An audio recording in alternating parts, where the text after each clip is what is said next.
This is Japan's craziest apartment, hands down.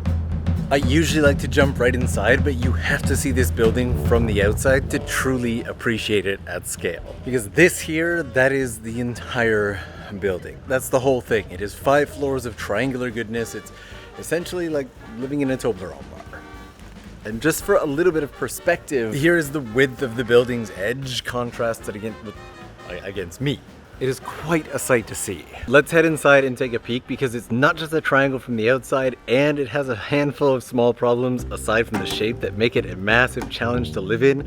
The area is beautiful, by the way. It's at this 5-point crossing in the Nerima area of Tokyo, but our first major challenge today is going to be this stairwell. Aside from the lack of vertical clearance and proper width to be able to get through here, the stairs themselves are actually incredibly narrow and shallow, and I've got to hold on to this center pole basically the entire time I'm going up just for safety.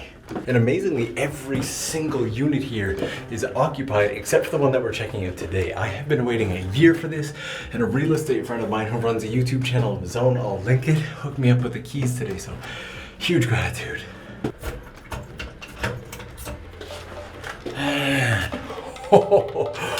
Wow. Okay, so there's just about enough space to take off my shoes there. It opens into a kitchen area, and I have questions about the shower area here.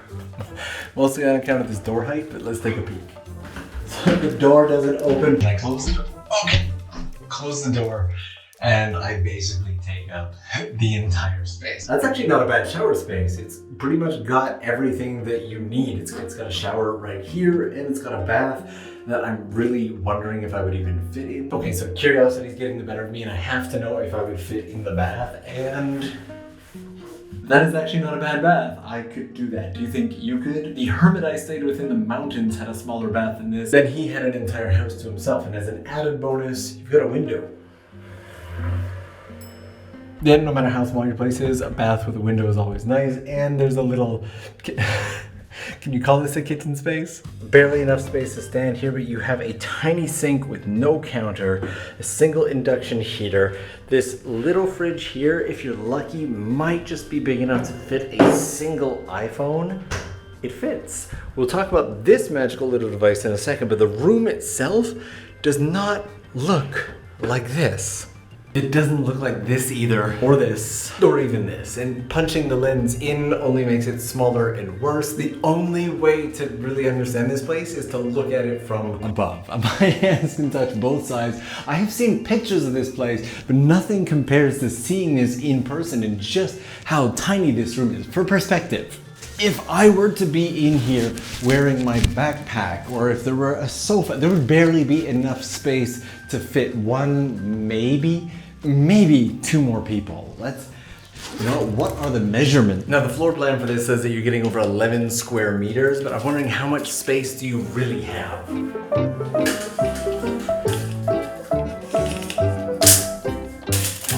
Front to back, side to side, the widest space that you're getting in any direction is just over 2.5 meters. But it makes me wonder where I would put anything. Where would you put anything? Since we're in Japan, for example, instead of a bed, you'd most likely be using a futon, and then you would store it in this closet here. But do you really even need the closet? Or do you feel it's just taking up valuable space in the apartment? It does have a hanging rack so you could hang clothes on it and whatnot, but it is rather large, and this place also has a lot of the other minor amenities that you would need. On this side of the room, you have a hookup for TV reception, but if you want to plug it in, the plug for some reason is on the other side of the room, and the room gives you a total of 2 whole plugs, so you could plug 2 things in if you want to. And there's a hookup for telephone and internet here that should never be touched, so we're gonna put that back, and we'll pretend that that's fine. And as pretty as it looks, none of the brick here is real. These are sponge bricks from the dollar store, and if you look real carefully, this is actually brick wallpaper.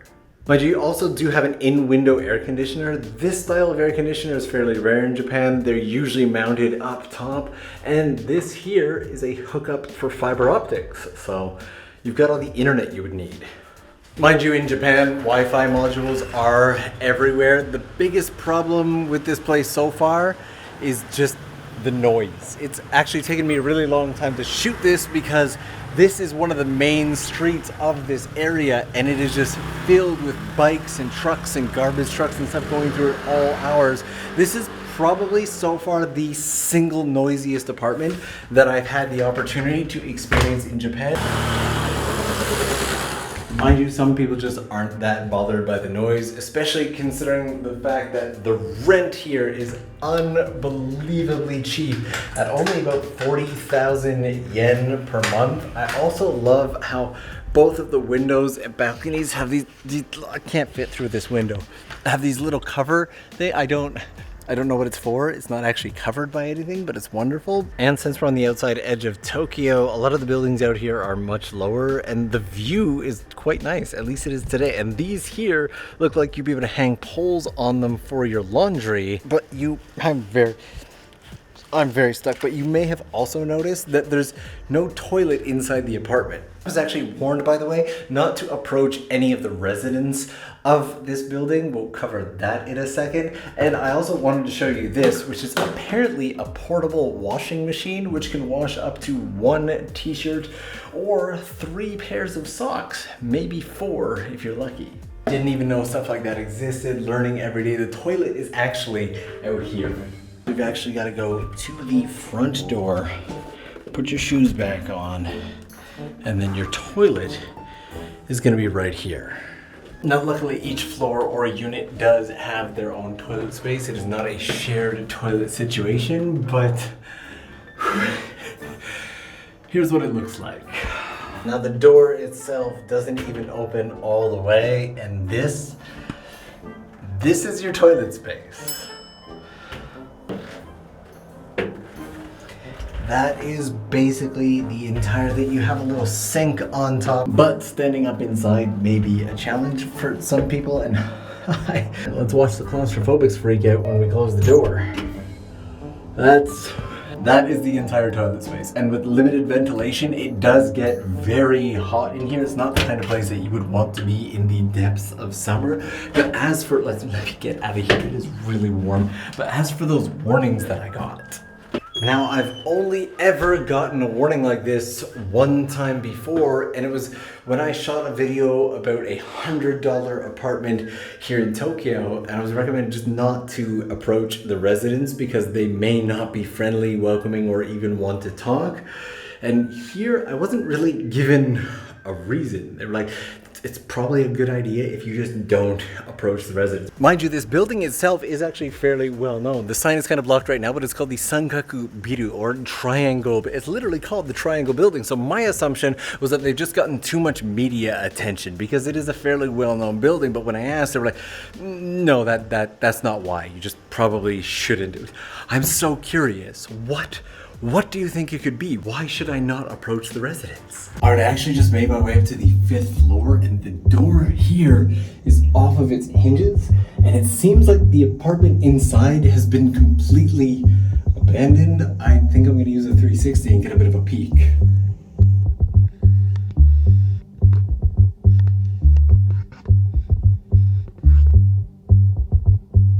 That is wild, and it's a little bit unfortunate because this seems to be the only unit that actually has a balcony as well. That is trashed. That's too bad.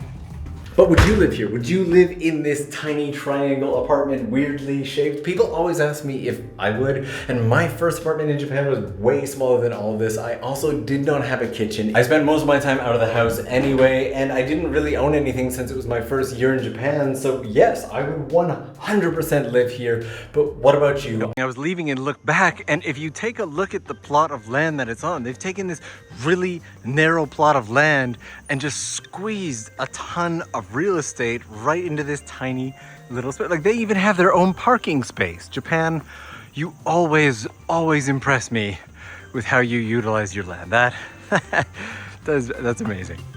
Okay, going down these stairs feels 10 times more dangerous than going up. This does not feel safe. The peak. Oh, I nailed my head going in. Oh, did the same thing like 6 times on the stairs.